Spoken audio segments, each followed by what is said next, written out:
नमस्कार दोस्तों, आप सभी को रक्षाबंधन की हार्दिक शुभकामनाएं। इस रक्षाबंधन के अवसर पर मैं लेकर आई हूँ मालती जोशी जी की लिखी एक कहानी, रेशम के धागे। तो शुरू करें दोस्तों। दोपहर के सारे कामों से निवृत्त होकर सोने जा रही थी कि मन ने आगाह किया राखी को अब कुछ ही दिन रह गए हैं। अगर एक दो दिन दोपहर के आराम की कुर्बानी नहीं दी तो राखियां समय पर नहीं पहुंच पाएंगी।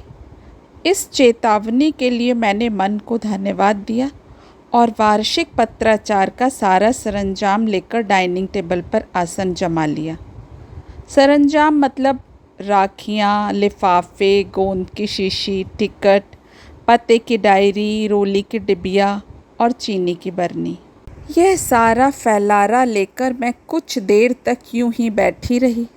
समझ में नहीं आ रहा था कि किसके पत्र से शुरुआत करूं। सच तो यह है कि इतने सारे पत्र एक साथ लिखने की कल्पना मात्र से ही मुझे झुरझुरी हो आई थी। हर साल सोचती हूं कि हफ्ते भर का प्रोग्राम बनाकर रोज़ एक दो पत्र लिखूंगी, पर ऐसा कभी नहीं हो पाता। एक साथ ही सारा भार आ जाता है।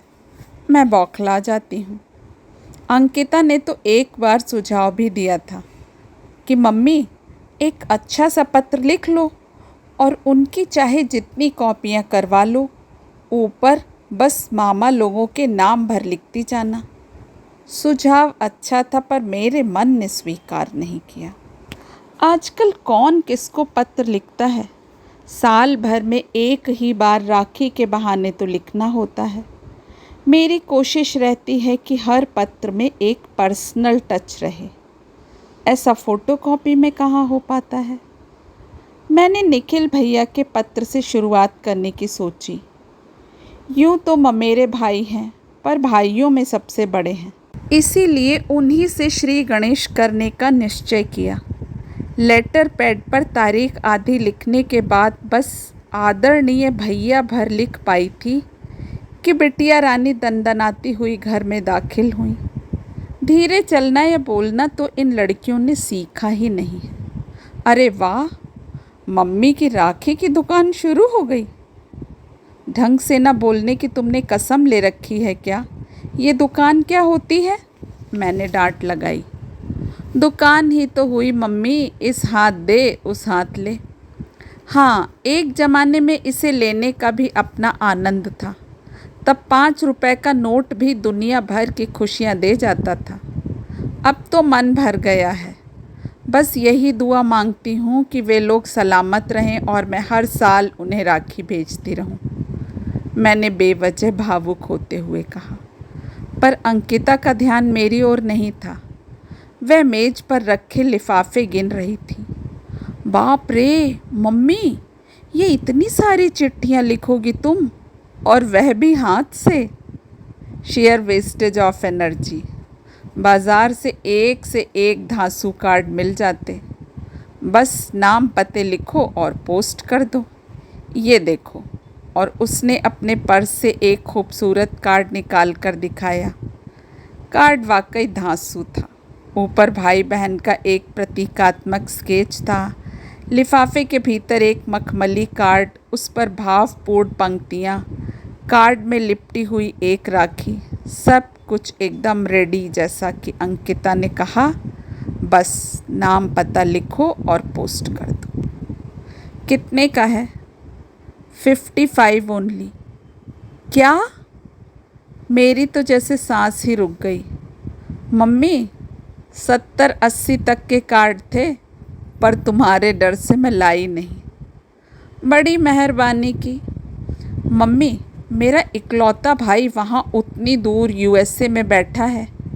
क्या मैं उसके लिए 55 रुपये भी खर्च नहीं कर सकती? कर सकती हो भाई, बड़े बाप की बेटी हो। मम्मी तुम भी यही करो, कितनी मेहनत बच जाएगी। मेरा एक लिफाफे से काम थोड़े ही चलेगा। दोनों सगे भाइयों को भेज सकती हो। बाकी चचेरे फुफेरे ममेरे भाइयों के लिए डाक विभाग ने 5-5 रुपए के लिफाफे निकाले हैं, वे ले लेना। अंकिता, मैंने गंभीर स्वर में कहा। हमारे यहाँ भाई सिर्फ भाई होते हैं, वे चचेरे फुफेरे या ममेरे नहीं होते। अंकिता समझ गई कि मम्मी अब भाषण के मूड में आ गई हैं। उसने वहाँ से खिसकने में ही खैर समझी। गुनगुनाते हुए वह सीढ़ियाँ चढ़ गई और अपने कमरे में गुम हो गई। वैसे मैंने सच ही कहा था, हमारे यहाँ भाई सिर्फ भाई होते हैं, उनके साथ रिश्तों के विशेषण नहीं लगाए जाते। अगर इन विशिष्ट रिश्तों के साथ परिचय करवाया जाए तो वे लोग अपमानित महसूस करते हैं। मुझे अपनी भतीजी पारुल की शादी की याद हो आई। इस पीढ़ी की पहली शादी थी, इसलिए करीब करीब सारे ही रिश्तेदार आ गए थे। शादी के दिन तो अफरा तफरी का माहौल रहता है, किसी से ठीक से मेल मुलाकात भी नहीं हो पाती। दूसरे दिन दुल्हन की बुआ के नाते मैं बेतकल्लुफ़ होकर सबका परिचय करवा रही थी।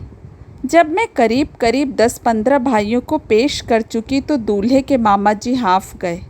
बोले, बहन जी, क्या ये सब आपके सगे भाई हैं? मैं चुप रह गई। क्या जवाब देती? खासकर उस समय मैं जिस शख्स का परिचय करवा रही थी वह तो रिश्तेदार भी नहीं था। वह पापा जी के मुंशी का बेटा था, सुनील। हम लोगों ने उसे हमेशा भाई ही माना था और इसी नाते वह बेंगलौर से पारुल की शादी में आया था। पर यह बात समधियों को कैसे समझाई जाती? मुझे इस असमंजस से सुनील नहीं उबारा। बोला, भाई साहब, आप तो बस इतना याद रखिए कि ये हमारी सबसे बड़ी दीदी हैं, पारुल की सबसे बड़ी बुआ हैं। इसी से मिलता जुलता भी क्या कहूँ, क्योंकि रंग एकदम उल्टा है। एक प्रसंग याद आ रहा है। मैं मुंबई से लौट रही थी। सामने वाली बर्थ पर 2 देवरानी जिठानी विराजमान थी। वे शायद किसी शादी से लौट रही थी, क्योंकि पूरे समय बारातियों की बदसलूकी, घरातियों की बदइंतजामी और मेहमानों की बदहाली पर चर्चा कर रही थी। वे अपनी बातों में इतनी मशगूल थी कि बच्चों की ओर उनका जरा भी ध्यान नहीं था। 2 बच्चे थे। लड़की बड़ी थी, 5-6 साल की। लड़का थोड़ा छोटा था। थोड़ी देर तो दोनों अच्छे से खेलते रहे, फिर पता नहीं किस बात पर अनबन हो गई और लड़की ने लड़के को धक्का दे दिया। मैंने लपक कर थाम लिया, नहीं तो मुंह के बल गिरता। मैंने बच्चे को दुलराते हुए लड़की से कहा, बेटे, अपने भाई को इस तरह धक्का नहीं देते, अभी चोट लग जाती तो।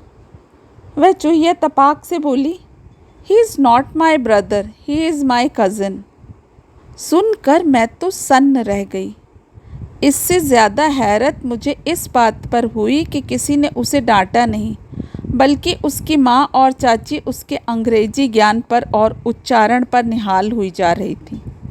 इसे क्या कहेंगे, आधुनिकता या आभिजात्य? मम्मा, ज़रा अपना पेन देना, मेरा चल नहीं रहा। मैंने भुनभुनाते हुए अंकिता को पेन पकड़ाया। पढ़ने लिखने वाले लोग हो तुम, ढंग का एक पेन भी नहीं रख सकते। उसने कोई जवाब नहीं दिया, चुपचाप लिफाफे पर पता लिखती रही। मैंने देखा बिटिया रानी फिर कहीं जाने के लिए तैयार हैं। कहीं जा रही हो? मैंने पूछा। हाँ, ये कार्ड तो पोस्ट ऑफिस जाकर ही पोस्ट करना होगा ना। तुम्हारी भी कोई चिट्ठी हो तो दे दो, वहीं डाल दूंगी, जल्दी पहुंच जाएगी। अरे अभी लिखी कहाँ है, पर तुम अपने भैया को अपनी ओर से 2 लाइनें तो लिख दो। लिफाफा बंद करने की ऐसी क्या जल्दी है? इतना अच्छा मैसेज लिखा तो है, मैं और क्या लिखूंगी? वह तो छपा हुआ है, एक कॉमन चीज़ है, तुम उसमें एक पर्सनल टच तो दो। इन सब बातों के लिए किसके पास फुर्सत है मम्मा? मैं लिख भी दूँ तो क्या उसके पास पढ़ने के लिए समय होगा? इतना बिजी शेड्यूल है उसका। राखी निकाल कर करलाई पर बांध भी लेगा तो बड़ी मेहरबानी होगी। मम्मा, अब ये सब बातें महज फॉर्मेलिटी रह गई हैं। जितने दिन चल जाए बहुत है। Know my child, it is not a formality, it is a burden. मैंने कहा, पर वहाँ सुनने की फुर्सत किसे थी। बिटिया रानी तो अपनी स्कूटी पर फुर्र हो गई थी। पता नहीं कितनी जल्दी में रहते हैं ये बच्चे। क्यों रहते हैं? इस भागम भाग में कैसे ये रिश्तों को सहेजेंगे, संवारेंगे? समय ही नहीं है। जबकि हमारी पीढ़ी की सारी ऊर्जा इन रिश्तों को निभाने में ही खर्च होती रही है।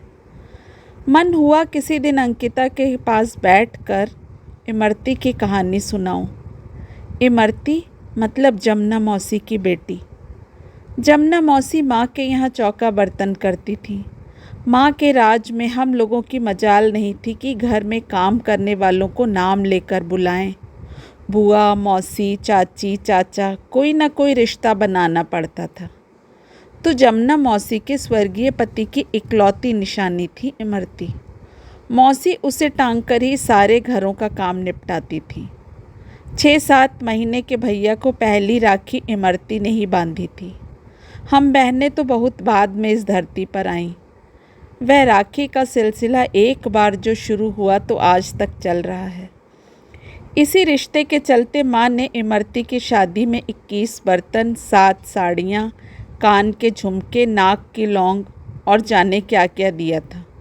इसके बाद घर में जब भी किसी की शादी हुई इमरती के लिए साड़ी ज़रूर आई। बड़े भैया के यहाँ बेटा हुआ तो वह बाकायदा ढोल ढमाकों के साथ झूला लेकर आई थी। पिछले साल इमरती की बेटी की शादी हुई। मेरे पास भी कार्ड आया था।